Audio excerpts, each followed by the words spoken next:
Hey, what's up YouTube? This is Scott doing a Southern style. It's a house in Katy that flooded after Harvey, and we redid everything. We did all the walls in here. We never did the ceiling. Guy never called me, and he called some yahoos in here to try and fix his ceiling. Y'all can see it's pretty banged up. So tape joints weren't taped very well, weren't flooded very well. It's a smooth finish. They got an eggshell on here. And so he called me up and said, man, please come fix this thing for his brand new car he just bought in this beautiful garage. It's supposed to be beautiful, but it ain't now. But it's fixing to be. Want to shout out to everybody. Thank y'all. We hit 3,000 subscriptions. Hit that like, hit that subscribe button. Any comments, hit me up as far as what y'all want to do, what y'all want to see me do. I really appreciate the feedback, and the channel's growing, and thank you. So we're gonna mix up some hot mud. I'm mixing up 45-minute hot mud.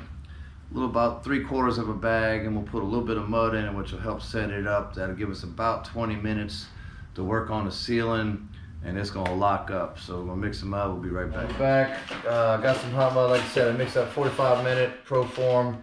It locks up tight. 45 minutes by itself, it'll be hard as a rock. But we put a little mud in it, so that gives you about 20-25 minutes.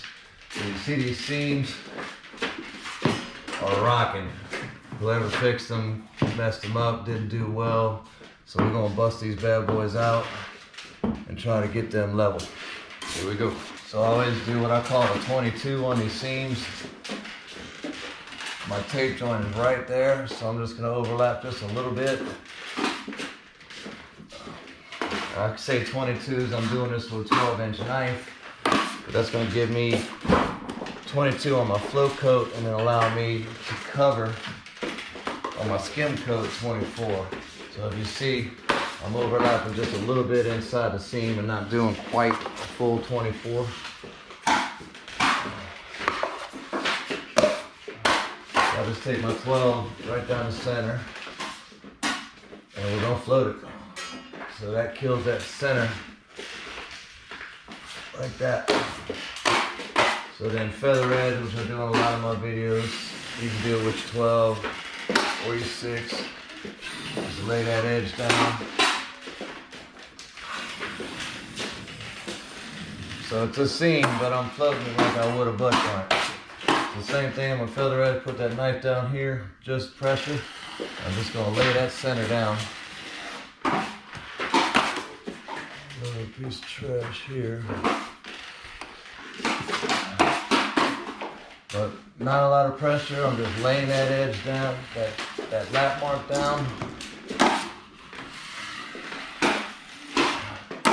And so that mud, just the center of your seam, I'm leaving that lap mark right in the middle between the seam and the edge. So that's where your low spot is, so I want to build that up. Same thing here.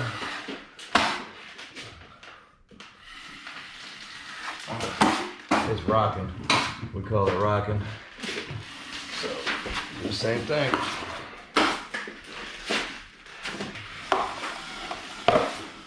Try and get any trash that you see out, that'll help avoid any problems.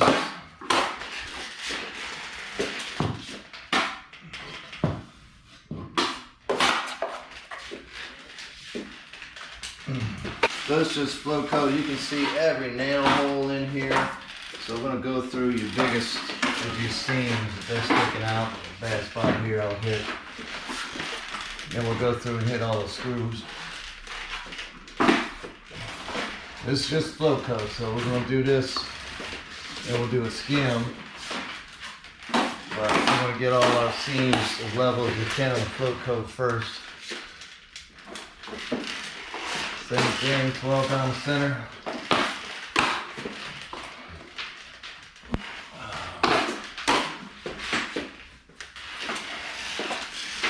So you can do this with regular mud.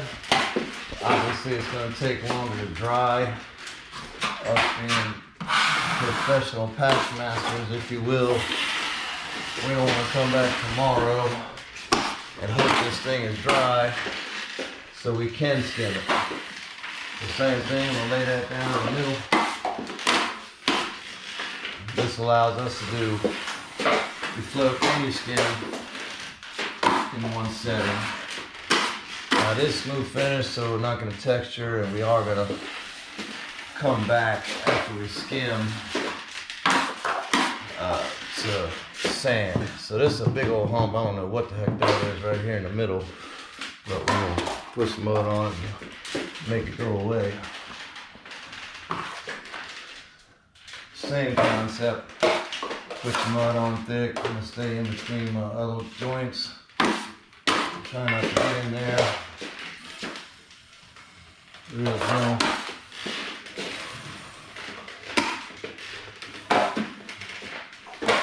Like so. There's glass. I'm gonna put a little extra water.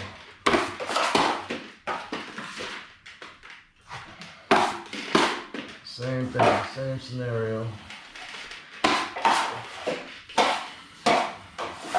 You can see the nail holes. I'm gonna go through and spot all these guys too. You can see them there. I want to make sure you get them all. That's the basis on the first coat, so we'll cut and we'll come back when we're skimming.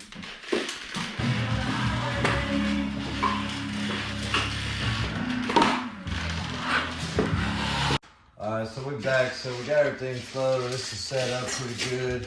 It's still a little soft, so my other videos I always show you all about raking. So rather than sanding, I'll take this knife on the high side, I call it raking, and we'll lay down those edges just a little bit so we have a little smoother area to skim. So I'll get on those lap marks, just knock that down a little bit. If you put too much mud in the hot mud, sometimes it takes a little longer to set up. And then over this shiny paint, this is eggshell, a lot of times it'll take a little while to do so too. But again, you can do this with regular mud and allow it to dry overnight with some things or whatnot. And then come back and do your skim, but you'll have to sand. You won't be able to rake if everything's dry. This just speeds us up a little bit process-wise. Gets us in a place where I can skim this, touch it up as I'm going with this raking. I'm going to show y'all how I skim these butt joints. Well, they're seams, but I call them butt joints because we had to bust them out. Just got some regular mud, +3. And so, like I said before, I can do a 22. So I'm going to have 24 inches of mud that I'm going to cover this with right now. So I'm going to make sure I'm right on the edge. My mud placement. The skim coat, you want to cover your float coat. That's the whole point of the skim, is to make sure you cover your edges and then fill in and smooth out. The float coat's a heavy coat. Skim coat's going to be a tight coat. So I'm going to make sure I'm over this line a little bit. I got a little showing in the center, but I'll show you how I'll fill that in here in just a second. So back to my 6. I'm just going to fill that center in. Make sure I'm covered. So again, feather edging. I'm going to feather edge pretty hard, so I want most of the mud to go away and roll into the inside of the joint.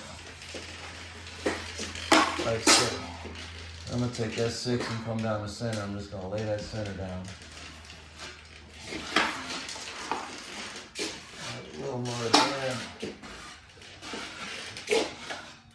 Real nice and easy. So you want to have those lines showing, basically dig marks. So you see how I added a little here and there. So I've got dig marks in the center. So I know my center is flat. I know I got enough mud on the sides. I'm just going to wipe each side individually. So I'm essentially leaving all that mud on the outside. This is my hump here. So I'm leaving that mud on the skim coat on the outside. I'm not going to leave anything or much of anything in the center.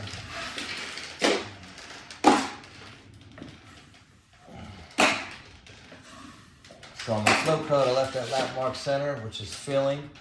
Same on a skim coat, I'm just leaving outside fill. Do one more over here. Same thing. do full 24.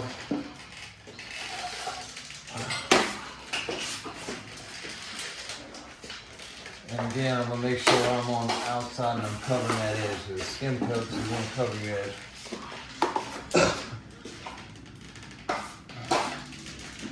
So a little bit more than 24, maybe 26 inches.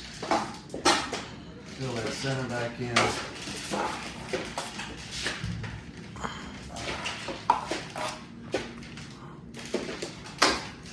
Nice and full all the way around. Cut your edge.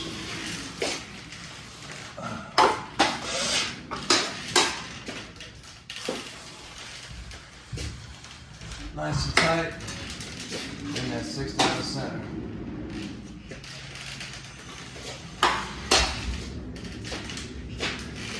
Nice and tight where you're almost seeing the joint. So I got dig marks on both sides, so I know I got enough mud. Gonna lay that outside down. We'll roll out, kind of lay that edge down.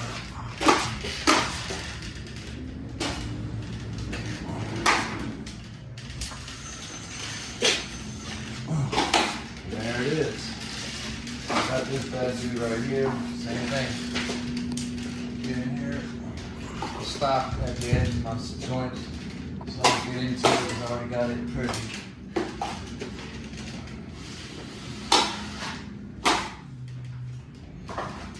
See that hump right there, so I'm gonna add a little mud right there.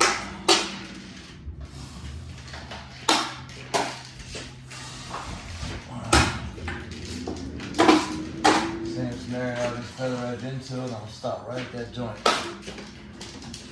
Give me a nice clean finish. It'll be real easy to sand tomorrow. We come back with the sand there. There it is. So I'm built up around that center on all of them. I've got mud built out on both sides. And it's not going to be perfectly level, but it's going to give the illusion that it is. So we're going to cut. We'll be back tomorrow. You can see, take a look around. We did the whole garage. We're touching up everything that we can see, including nail holes, screw holes, and so on. And I'll probably full skim in between these seams after we skim the seams. And then I'll put a tight skim in between so everything will be level. We'll be back tomorrow. Alright y'all, back in here day after. Take a look at everything. See yesterday, this is where I was. Skimming these butt joints, well, flats and then butts, and we skimmed them as butt joints because they were bad. So I went in between the seams here. And you can see all the way down right here. And I just put a tight skim on everything because everything's smooth finish. So we want to kind of tie everything in. Basically, it'll be a level 5. So all we're going to do now is just a real, fine tune with sample. Then I'm going to go through and I'll sponge all these edges, all these outside edges. We'll take a real damp sponge. You don't want it really wet, but just real damp. We'll sponge that, and then so we'll spot prime everything that we put mud on, everywhere there's mud. And then we'll do 2 coats on the entire ceiling. But that's just repairing some funky stuff, if you will, doing a southern style. Like, subscribe. Until next time, see y'all later.